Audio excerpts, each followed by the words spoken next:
भोपाल से प्रस्तुत हैं प्रादेशिक समाचार। नमस्कार, समाचारों के साथ मैं जितेंद्र रघुवंशी। पहले मुख्य समाचार।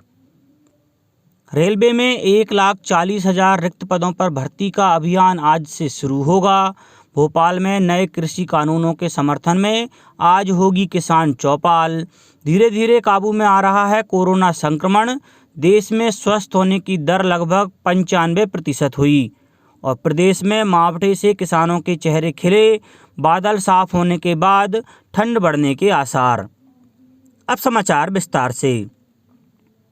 भारतीय रेलवे आज से 21 रेलवे भर्ती बोर्डों के माध्यम से लगभग 1,40,000 रिक्त पदों को भरने का बड़ा अभियान शुरू कर रही है। रेल मंत्रालय के अनुसार देश भर के विभिन्न शहरों में 2,44,00,000 से अधिक उम्मीदवार इसमें भाग लेंगे। परीक्षा का पहला चरण आज से 18 दिसंबर के बीच होगा। इसके बाद दूसरे चरण में एनटीपीसी श्रेणियों के लिए 28 दिसंबर से मार्च 2021 तक और तीसरे चरण में अप्रैल से जून तक भर्ती की जाएगी। रेलवे भर्ती बोर्ड ने कोविड-19 महामारी के समय में बड़े पैमाने पर परीक्षा आयोजित करने के व्यापक प्रबंध किए हैं। प्रतिदिन 2 पारियों में परीक्षा आयोजित करने के लिए सुरक्षित दूरी, मास्क और सैनिटाइजर का उपयोग अनिवार्य किया गया है। उम्मीदवारों के परीक्षा केंद्र में प्रवेश करने पर तापमान की जांच की जाएगी और निर्धारित सीमा से अधिक तापमान वाले उम्मीदवारों को प्रवेश की अनुमति नहीं दी जाएगी। इस संबंध में सूचना उनके पंजीकृत ईमेल और मोबाइल नंबर पर भी भेजी जा रही है। भीड़ प्रबंधन की उचित व्यवस्था के लिए मुख्य दरवाजे से परीक्षा हॉल तक आने के लिए कोविड-19 दिशा निर्देशों का पालन करना अनिवार्य होगा। प्रत्येक पारी के बाद अगली पारी शुरू करने से पहले परीक्षा केंद्र को सैनिटाइज किया जाएगा। प्रधानमंत्री नरेंद्र मोदी आज गुजरात का दौरा करेंगे और राज्य में कई विकास परियोजनाओं की आधारशिला रखेंगे। इन परियोजनाओं में दुनिया का सबसे बड़ा नवीकरणीय ऊर्जा पार्क भी शामिल है, जिसकी स्थापना कच्छ जिले में भारत पाकिस्तान सीमा के पास खाबड़ा गांव में की जा रही है। प्रधानमंत्री खारे पानी को साफ करने के संयंत्र, सरहद डेयरी के पूरी तरह स्वचालित दुग्ध प्रसंस्करण संयंत्र और पैकेज संयंत्र का भी शुभारंभ करेंगे। प्रधानमंत्री कच्छ जिले के मांडवी में खारे पानी को स्वच्छ करने के संयंत्र की वर्चुअल माध्यम से आधारशिला रखेंगे। इस संयंत्र से 300 गांवों को करीब 8 लाख जनसंख्या के लिए पीने के साफ पानी की व्यवस्था की जा सकेगी। प्रधानमंत्री सरहद डेयरी के 130 करोड़ रुपए लागत के दुग्ध प्रसंस्करण संयंत्र की आधारशिला भी रखेंगे। विनिर्मित पदार्थों का मूल्य बढ़ने से देश में नवंबर महीने में थोक मूल्य सूचकांक पर आधारित मुद्रास्फीति की दर बढ़कर 1.55% पर पहुंच गई। सरकार की ओर से जारी आंकड़ों के अनुसार इस दौरान खाद्य पदार्थों के दाम घट गए। गौरतलब है कि फरवरी महीने में इस वर्ष थोक मूल्य सूचकांक पर आधारित मुद्रास्फीति 2.26% दर्ज हुई थी।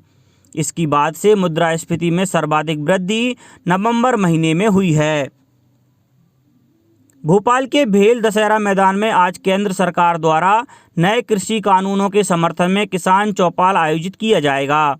प्रदेश के कृषि मंत्री कमल पटेल ने बताया कि इसमें किसानों को नवीन कृषि विधेयकों से मिलने वाले लाभों से अवगत कराया जाएगा। किसान चौपाल को मुख्यमंत्री शिवराज सिंह चौहान और सांसद बीडी शर्मा संबोधित करेंगे। विदिशा जिले में चिटफंड कंपनियों, साइबर फ्रॉड, भू माफियाओं द्वारा लोगों से की गई धोखाधड़ी से संबंधित शिकायतों की सुनवाई के लिए आज पुलिस अधीक्षक कार्यालय, नगर पुलिस अधीक्षक कार्यालय के साथ ही जिले के सभी थानों व एसडीओपी कार्यालयों में एक साथ विशेष शिविर लगाए जाएंगे। उप पुलिस अधीक्षक संजय साहू ने बताया कि चिटफंड, माइक्रो फाइनेंस सहित अन्य कंपनियों द्वारा निवेशकों के साथ की गई धोखाधड़ी तथा बैंक खातों से धोखाधड़ी करके राशि का आहरण किया जाना, मोबाइल पर ओटीपी भेजकर बैंक खातों से पैसों का आहरण या स्थानांतरण करने के अलावा भूमाफिया द्वारा धन लेकर प्लाट मकान नहीं देने जैसी शिकायतें शामिल हैं। पिछले 24 घंटों के दौरान कोविड के 30,605 रोगियों के ठीक होने के साथ ही देश में स्वस्थ होने की दर बढ़कर लगभग 95% हो गई है। अब तक 93,88,159 रोगी ठीक हो चुके हैं। इधर प्रदेश में संक्रमितों की कुल संख्या 2,24,000 से ज़्यादा हो गई है। हालांकि इनमें से करीब 2,08,000 मरीज स्वस्थ हो चुके हैं। इंदौर जिले में पिछले 24 घंटों के दौरान 419 नए मरीज मिलने से संक्रमितों की संख्या 49,518 हो गई। जिले में अभी तक 44,261 लोग कोरोना संक्रमण से मुक्त हो चुके हैं। मंडला जिले में कल 3 कोरोना संक्रमित मिले, जिन्हें मिलाकर यहां संक्रमितों की संख्या 1,130 हो गई। इनमें से 1,093 स्वस्थ हो चुके हैं। वहीं देवास में 11 नए मामले सामने आए हैं, जबकि 9 मरीज स्वस्थ होकर घर लौटे। छिंदवाड़ा में 16 नए मरीज मिले हैं। निवाड़ी जिले में कोविड वायरस पर प्रभावी नियंत्रण के लिए व्यवहार परिवर्तन अभियान चलाया जा रहा है, जिसके तहत मास्क पहनने, हाथ धोते रहने और उपायों के प्रति लोगों को जागरूक किया जा रहा है। कटनी जिले में आज पल्स पोलियो अभियान और कोविड वैक्सीन लगाने के संबंध में जिला टास्क फोर्स की बैठक होगी। जाने माने बास्केटबॉल खिलाड़ी रुद्राक्ष चतुर्वेदी ने प्रधानमंत्री नरेंद्र मोदी के कोरोना के खिलाफ शुरू किए गए जन आंदोलन को अपना समर्थन दिया है। उन्होंने कोविड-19 से बचाव के लिए मास्क और सामाजिक दूरी का पालन करने की अपील की है। अल्पसंख्यक मामलों के केंद्रीय मंत्री मुख्तार अब्बास नकवी ने कहा है कि देश में लघु फिल्मों ने कोरोना महामारी के दौरान जन जागरूकता के लिए प्रभावी संदेश देने में अहम भूमिका निभाई है। नई दिल्ली में अंतर्राष्ट्रीय कोरोना वायरस लघु फिल्मोत्सव को संबोधित करते हुए श्री नकवी ने कहा कि देश में सरकार, समाज, सिनेमा और मीडिया ने कोरोना महामारी के दौरान साहस, प्रतिबद्धता और सचेत रहने के प्रति असाधारण भूमिका निभाई। अंतर्राष्ट्रीय कोरोना वायरस लघु फिल्मोत्सव में 108 देश भाग ले रहे हैं और उनकी 2,800 फिल्में दिखाई जाएंगी। यह लघु फिल्में कोरोना महामारी के दौरान सुरक्षा उपाय, देखभाल और जीवन शैली पर आधारित हैं। खंडवा जिले के हनुवंतिया पर्यटन स्थल पर प्रतिवर्ष की तरह इस वर्ष भी जल महोत्सव का आयोजन किया जा रहा है। इसका शुभारंभ आज मुख्यमंत्री शिवराज सिंह चौहान वीडियो कॉन्फ्रेंस के माध्यम से भोपाल में आयोजित कार्यक्रम में करेंगे। इस कार्यक्रम के प्रसारण की भी व्यवस्था की जाएगी। खंडवा कलेक्टर अनय द्विवेदी ने बताया कि हनुवंतिया में यह जल महोत्सव 1 महीने तक चलेगा। अवैध शराब और मादक पदार्थों के विरुद्ध पुलिस द्वारा चलाए जा रहे अभियान में पुलिस को बड़ी सफलता मिली है। आंध्र प्रदेश से गांजा लाकर आगरा डिलीवर करने वाले 8 आरोपियों को मुरैना जिले की पोरसा पुलिस ने पकड़ा है। इनके पास से 840 किलो गांजा मिला है, जिसकी बाजार कीमत 2 करोड़ रुपए बताई गई है।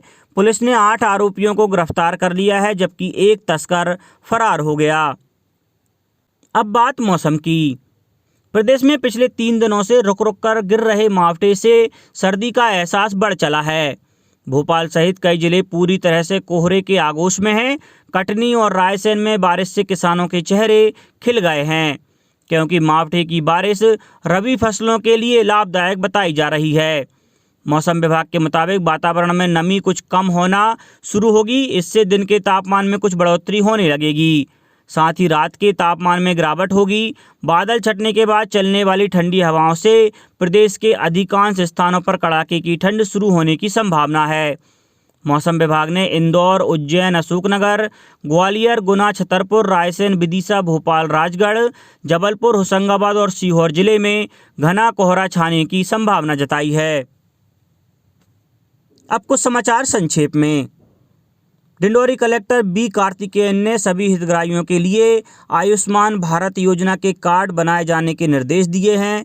रायसेन कलेक्टर ने फसल बीमा कराने और मतदान केंद्रों के भौतिक सत्यापन के निर्देश दिए। गुना कलेक्टर ने पंचायत सचिवों की बैठक में निर्माण कार्य उच्च गुणवत्ता के साथ पूरा करने को कहा है। कटनी में जबलपुर संभाग के 8 जिलों की विधिक कार्यशाला आयोजित की गई।